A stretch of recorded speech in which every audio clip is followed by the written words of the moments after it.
السلام علیکم ورحمۃ اللہ وبرکاتہ۔ آج پھر آپ کے سامنے ایک اہم ویڈیو لے کر حاضر ہوا ہوں۔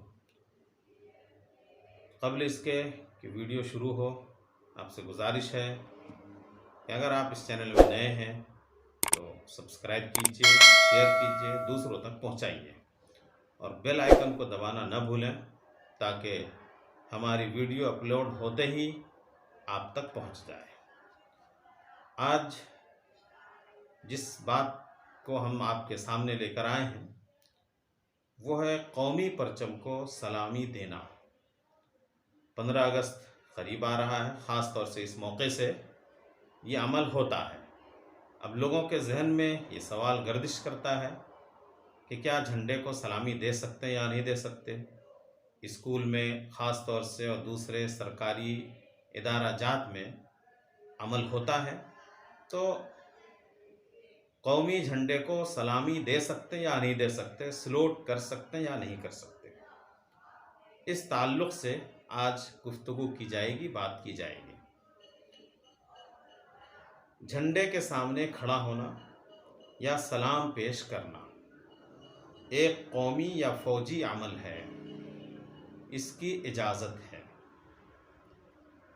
البتہ بعض لوگ جھکتے بھی ہیں، تو جھکنا نہیں چاہیے، جھکنا درست نہیں ہے۔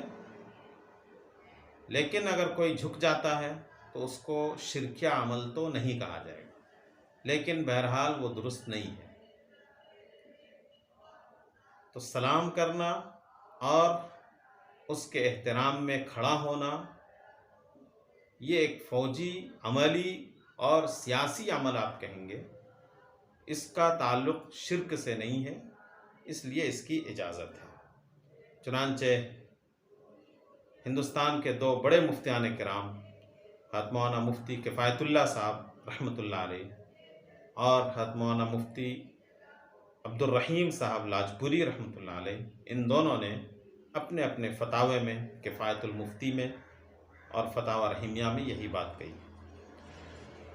مفتی کفایت اللہ صاحب لکھتے ہیں، جھنڈے کو سلامی مسلم لیگ بھی کرتی ہے اور اسلامی حکومتوں میں بھی ہوتی ہے۔